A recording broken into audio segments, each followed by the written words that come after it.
la tarde del sábado. Y arrancamos, si te parece, con la información, Tati, que tiene que ver con... Para mí, de verdad, estoy agobiado sin tener pibes en edad escolar. Estoy agobiado con este dilema que vuelve. Imagino vos que sos madre con 3 pibes en edad escolar. Es agotador no saber lo que va a pasar, la imprevisibilidad. Veamos si podemos arreglar un poquito mi audio, Leti, porfa. Pero esta situación, ¿no? Bueno, esta vez nos enteramos por lo menos ayer, ¿no? Que las clases en ciudad, hablo por ciudad porque es distinta la situación en ciudad que en provincia, y no saber qué es lo que va a pasar, que primaria sí, que secundaria a partir de tercer año no. Uno se siente hijo de padres separados y tironeados con lo que te decía uno y te decía el otro. No sé si lo has vivido, Luis, en algún amigo o en gente cercana, pero decís, basta, díganme qué hacer con los chicos. Claro, bueno, hubo un gesto, por lo pronto tomo este gesto de Horacio Rodríguez Larreta ayer al arrancar la conferencia de prensa a las 20 horas puntual, que es decir que está en diálogo y en consonancia con las medidas que se están tomando epidemiológicamente con el presidente y gobernadores del país. Se pone a la par diciendo, bueno, estamos todos en la misma hilera. En el desagregado, claro está, sostiene su bandera que para mí ya pasó un plano absolutamente distinto, que no tiene que ver con lo sanitario ni lo educativo. Es una bandera electoral que es, si yo dije que abro las escuelas, no puedo echarme atrás con ese tema.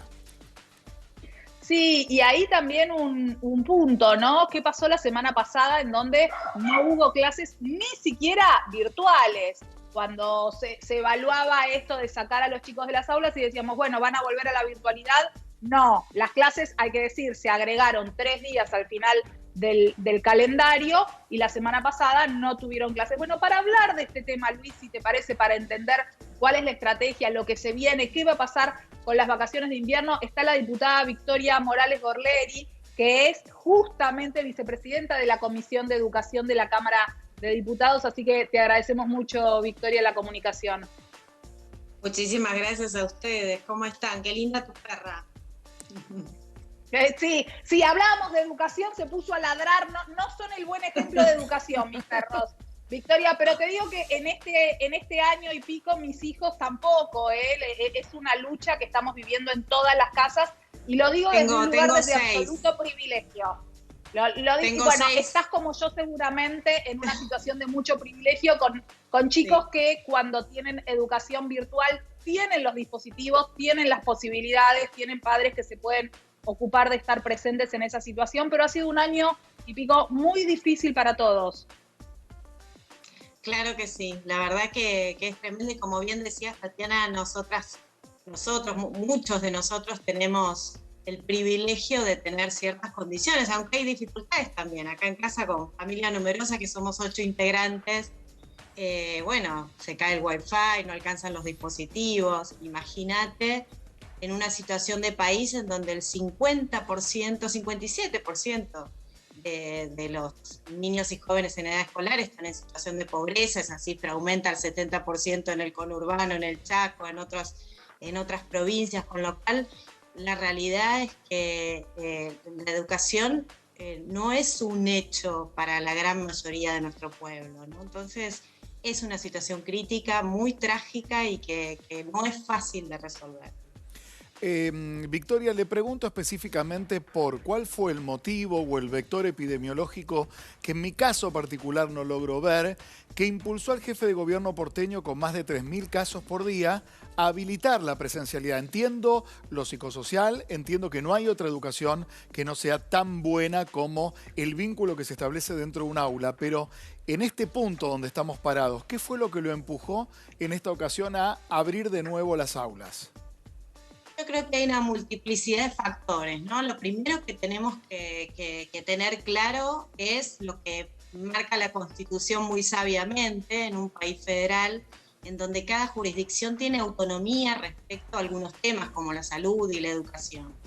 En ese sentido, la importancia de que la educación sea una definición jurisdiccional es porque la dinámica educativa es tan compleja y es tan diversa en cada una de las jurisdicciones que no solo en contextos de pandemia, sino en todo contexto, es importante que el cómo se garantiza el derecho a la educación sea definido en cada una de las jurisdicciones. En este caso, en el contexto de la pandemia, la Ciudad de Buenos Aires tiene una dinámica diferente a la del conurbano, por ejemplo, o de muchas otras provincias, respecto a la distribución de sus escuelas, la distribución de la matrícula escolar cercana a los edificios escolares, las posibilidades del transporte, de los protocolos, del seguimiento.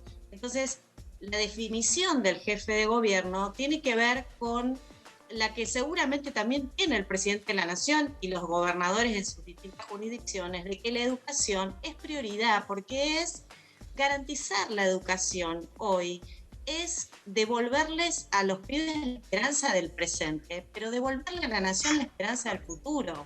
Entonces, el jefe de gobierno de la Ciudad de Buenos Aires pone como prioritario, y genera un decreto incluso que habla sobre esto y que plantea la educación como esencial en este tiempo, porque prioriza la educación antes que otras cosas. Esto no significa prioriza la educación sí o sí aunque se muera la gente, no, sino priorizarla en la medida en que va viendo cómo puede la Ciudad de Buenos Aires en su dinámica manejar esta variable salud-educación. Entonces yo creo que la decisión tiene que ver absolutamente con eso. A mí lo que me sorprende, sumándome a lo que planteaba Luis hace un ratito, es con estos números, porque el año pasado, con una cantidad mucho menor de casos y de muertos y de saturación del sistema sanitario, los chicos no tuvieron clases presenciales, que como mamá me volvió loca, la situación me enojó mucho que los chicos no tuvieran casi un año clases presenciales. Sin embargo, hoy, en este pico de casos que estamos atravesando, que también como periodista me toca ver gente que me escribe todos los días diciéndome que no tiene cama, que no tiene oxígeno, ver que las estadísticas, los chicos, no puedo decir que sea dentro de la escuela, pero ha crecido la franja de edad de mayores de 9 años contagiados. Entonces, ¿por qué el año pasado los chicos sí en la virtualidad y este año con cerca de 40.000 casos presencial? A ver, en el contexto en el que cuando arranca la pandemia, el jefe de gobierno me parece que fue una muy buena decisión y todos celebramos, todos a nivel país, la necesidad de generar acuerdos a nivel federal, de tomar las decisiones en conjunto, de respetar y a la vez de ir acomodando cada una de las jurisdicciones a esto nuevo que surgió y que irrumpió en la vida política, social, económica, etcétera, de nuestro pueblo y de la humanidad. Entonces, todos los primeros meses del año pasado fue acompañar las decisiones del presidente de la Nación y también ir acomodando el sistema educativo, el sistema de salud en cada una de las jurisdicciones, y la Ciudad de Buenos Aires puso mucho foco en eso. A partir del mes de junio, si recuerdan, del año pasado, el jefe de gobierno empezó a hacer planteos de presencialidad y hubo muchas discusiones que se fueron dando en distintos puntos a partir de junio del año pasado hasta fin de año, porque la ciudad pedía que le parecía importante volver por lo menos un esquema de semipresencialidad. Esta discusión, pero siempre intentando mantener este diálogo y este acuerdo a nivel federal, porque entendemos que... Lo que pasa, perdón, Borleri, el diálogo sí. se corta cuando Horacio Rodríguez Larreta, antes de tomar un café, que no fue café, fue una charla con el presidente en la Quinta de Olivos, manda un recurso a la Corte Suprema de Justicia. Digo, es una forma poco simpática de empezar a volver a un acuerdo, una consonancia. Y en el Consejo Federal de Educación, donde estuvieron todas las provincias, solamente hubo 2 que se negaron, digamos, a asumir parámetros de interrupción de presencialidad. Una provincia fue Mendoza, que también está muy complicada, con 42 muertos en un solo día, que para la provincia y la demografía que tiene es un escándalo.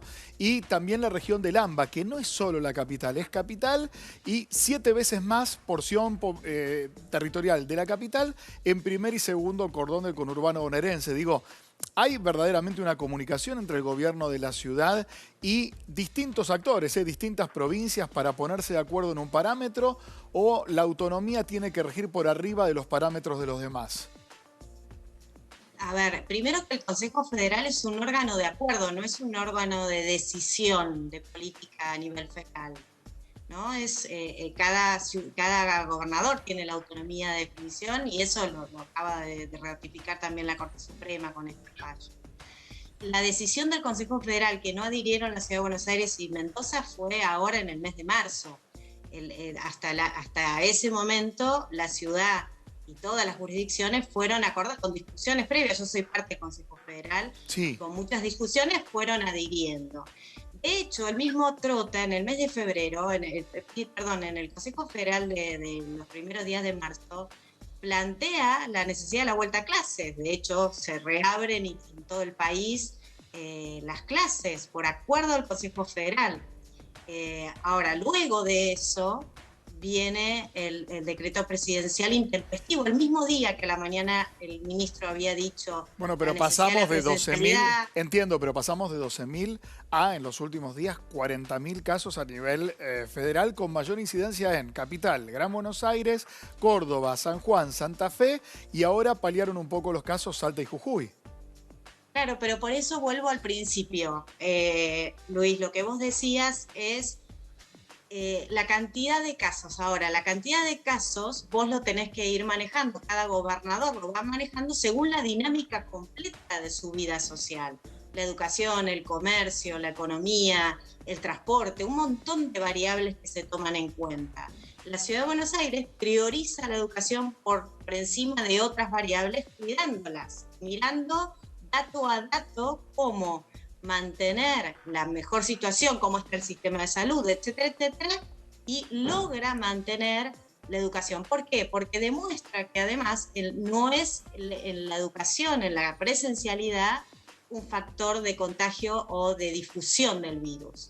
Entonces, la Ciudad de Buenos Aires tiene datos, tiene testeos, tiene una multiplicidad, tiene muchísimos más testeos que otras jurisdicciones. Es un mecanismo de prevención. Estamos viendo en el mundo distintos modelos, ¿no? El modelo de Corea del Sur, que es aislar, testear, y el modelo de China, que es el de encerrar. Bueno, cada jurisdicción va tomando decisiones respecto a esto. Entonces, no es lineal el aumento de casos, cierre de escuelas. Hay en el medio un montón de otras variables para ver, de mecanismos de prevención, de mecanismos de revertir esta situación en torno a la salud, sin afectar la educación. No es una antinomia. ¿Qué va a pasar, Victoria?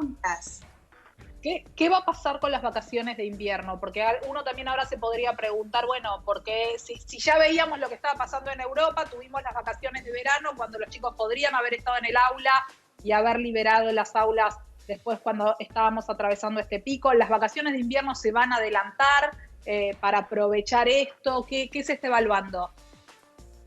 Se está evaluando, no significa que se haga, pero sí se está evaluando, pero con esta, a ver, la pandemia, el comportamiento de la pandemia es semana a semana, ¿no? Y en base a eso se van tomando las decisiones.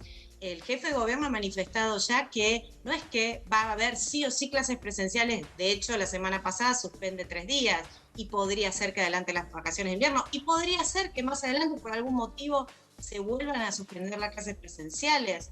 El punto es que siempre va a tener como prioridad mantener la presencialidad, porque apostamos al futuro, porque lo que está afectando no solo la vida individual, sino colectiva de la nación, las no clases presenciales, es 1 año y medio sin educación. Mira, Pakistán, en el 2005, con un terremoto que tuvo que suspender 3 meses las clases, en recuperar esos contenidos tardó 1 año y medio. Esas son las variables que está mirando el mundo. No, eso no hay duda, no hay duda que ha sido muchísimo tiempo sin clases presenciales para los chicos. Donde no hay garantía. La duda que sí me permito tener es si es hoy, ¿no? Ni hablar de la garantía de virtualidad. Sí me pregunto si es hoy, pero bueno, ojalá salgamos de esto lo antes posible. Victoria, muchísimas gracias por la comunicación. No, muchísimas gracias a ustedes.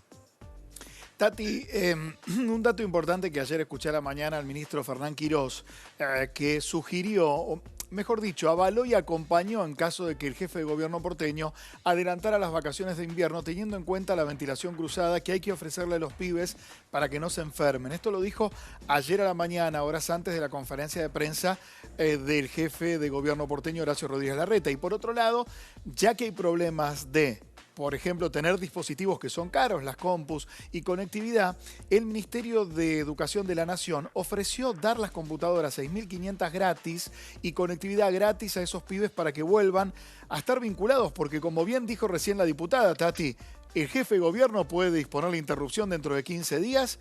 ¿Y cómo van a estar conectados esos pibes? Sí, hay una dificultad a nivel nación, más allá de ciudad, en el tema conectividad. A mí lo que me indigna con lo que tiene que ver con educación es, más tarde o mañana vamos a estar discutiendo seguramente de fútbol, Luis. Copa América sí, Copa América no, partidos sí, partidos no, lo hemos hablado hace un par de semanas. Entonces, ahí es donde digo, de la misma forma que digo, che, 40.000 casos, ¿es momento para los chicos en el aula? Es momento para fútbol. Se murió el chofer que llevaba al equipo de River, ¿eh? Entonces, esos mensajes me resultan sumamente contradictorios. Te cuento cuál es una de las versiones que contemplé y escuché y te digo cuál es mi postura, que es totalmente distinta. Una de las versiones es, por ejemplo, hay automatrices que están funcionando. Si protocolizadamente una actividad privada puede llevarse adelante sin contagiosidad interna entre los empleados, no hay motivo para restringirla. Mi mirada, que es absolutamente distinta, contemplable y tan errada como puede ser cualquier otra mirada, es si hay mucha ciudadanía, un pueblo restringiéndose y hasta hace algunas horas, seguramente sin trabajo adentro de su casa, solamente si esos partidos son gratuitos y se toman como un bien estratégico para contención de la población, aunque a mí no me gusta el fútbol, sé que a el 80% de la Argentina le gusta el fútbol, bueno, ahí se habilita que sea, digamos, un contraste tan fuerte. Veremos qué pasa, todavía están con debates con ese tema, Tati. Sí, vamos a tener noticias seguramente en los próximos días sobre qué pasa con el fútbol.